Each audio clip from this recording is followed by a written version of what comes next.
Hello! So, we're on our way now to Ate Lani sa Malino, Bacoor. Kasi we're about to surprise/prank her. Kasi kanina during our video call with her, medyo na-awkward siya. Pagalitan namin siya kanina. And at the same time, birthday ni Ate Olive kanina. 44 years old na siya. Fuck you. Ay, sorry.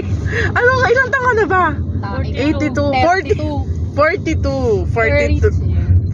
years old na siya. We brought some food para sa ate naming pinakamatanda sa lahat. And hopefully ma-prank namin siya. It's actually past 12 AM. So, ayun. I'm gonna bring you along with me. Kasama namin si Weng. And then the newest driver. Si Ate Olive. Driving, yes. The driver in town. Yes.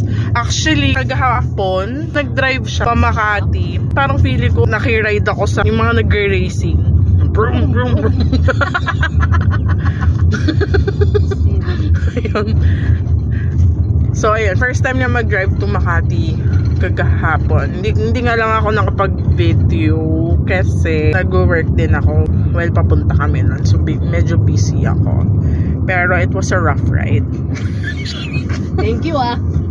Buti nga siya, marunong na siya mag-drive ng manual. Eh ako, bonak pa din ako pagdating sa pagdadrive. Backing, sabi ni Weng.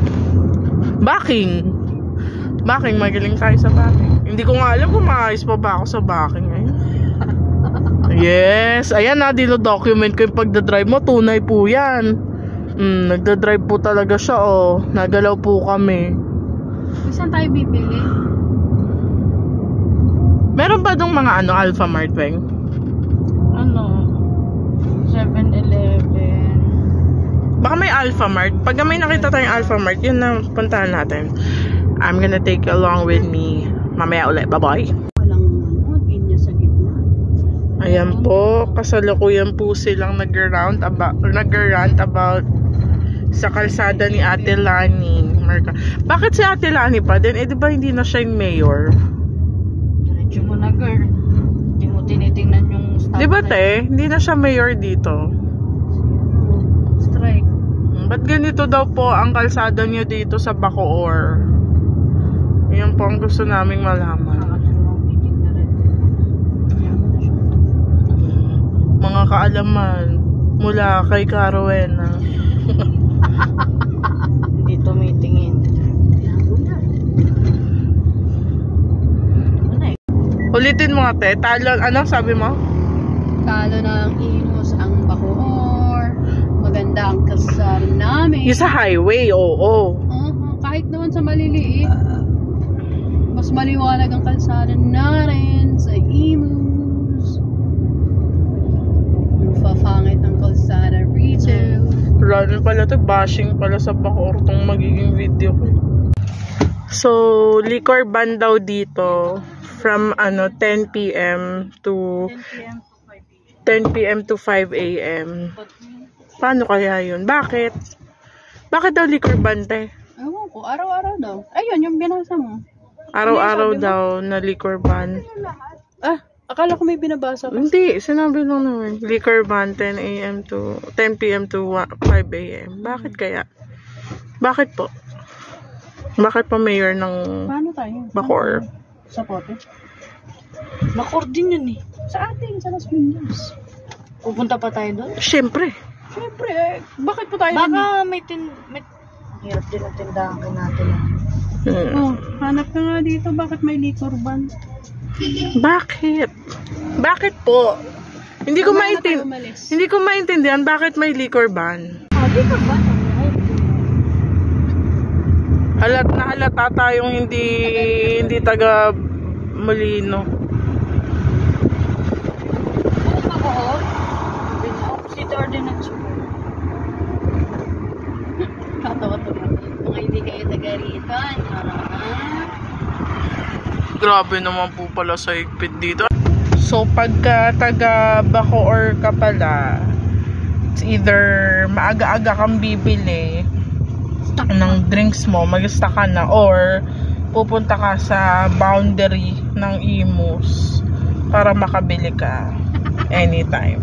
Ayun po ang gagawin namin. And ayun ang gagawin namin ngayon kasi hindi ko magets bakit ganito Paisip ko lang, sa Bacoor. Urban ba ang Chinese New Year? Andyan na po sila sa loob ng 7-Eleven dito sa boundary ng Imus and ng Bacoor, and as expected hindi ban dito. Hindi liquor ban dito. So ayan, nabili na sila dyan. And after nyan, we can finally go to Ate Lani's place sa Bacoor. Babalik na naman kami papunta doon. Tapos we can finally prank her. Grabe. Hindi ko expected yan na ganyan sa Bacoor. I'm wondering why. Why kaya? Mataas ba masyado yung crime rate because of liquor or something dito sa Bacoor? Not really sure. Pero yun, na-shock lang kami kasi ganun nga. So, we're finally here sa neighborhood ni Ate Lan. Ayan. And we parked all the way there. Punta na kami sa kanya. Mamaya na sabihin. Mamaya na sabihin. Nagulat ako biglang may mata. Hindi ko ako nagagawin ko. Ano na? Nagulat ako sa'yo! Ano na, girl? Alabi ko, happy birthday sa'yo, Dita na bata. Nagulat ako sa'yo. Handa na ako tuwakbo, handa na ako mamatay. Ano? Hindi ko talaga lang gagawin ko. Natakot ako sobra.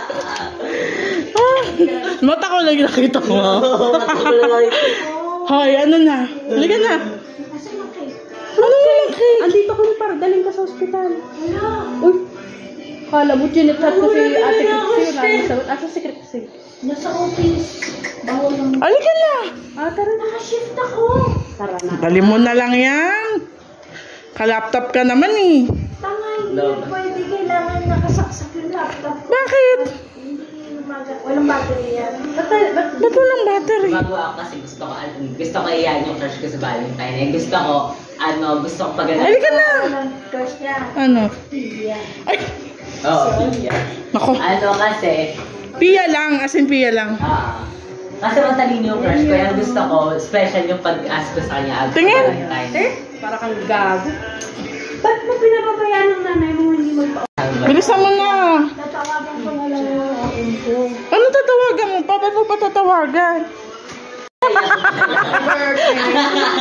Party! Uy, ate. Hindi ka na namin pa-absinin ngayon, pero magpadala ka naman na. Saan kayo pupunta? Party tayo ah. Gamitin mo Ay, wow. Siyempre, hindi ka kasali sa party na to. Kaya saan daw yung buhay ko pag gano'n? si Jamie. Ang cake ko. Si Jamie. Tulog, ako swap. Ako swap sa kanila. Hey everyone, so we're finally home. It's... Anong oras na ba? It's 5:20 in the morning and kakarating lang namin ng bahay. Jogging na daw. Tapos, ayun, ano na. Kagabi kasi, we were talking about mag-jogging today. And since 5 a.m. na nga kami nakauwi, of course, malabo nang mangyari yan. 5 a.m. jogging. Let's try tomorrow, malay mo, diba? So, if ever mag-jog nga kami tomorrow, of course, I'll bring you along with me. But for today, we have to rest na. It was fun hanging out with our older sister kanina. We talked about a lot of stuff, about work, about sa mga kids niya, mga upcoming events, like yung sa apo namin on March 2, may birthday celebration magaganap. So, of course, we'll document that, definitely. And then, we also talked about music, like mga baritone and stuff. SB19, of course, we talked about them. So, ayun, that's all. I hope to upload this as soon as possible. And see you on my next vlog. Bye-bye.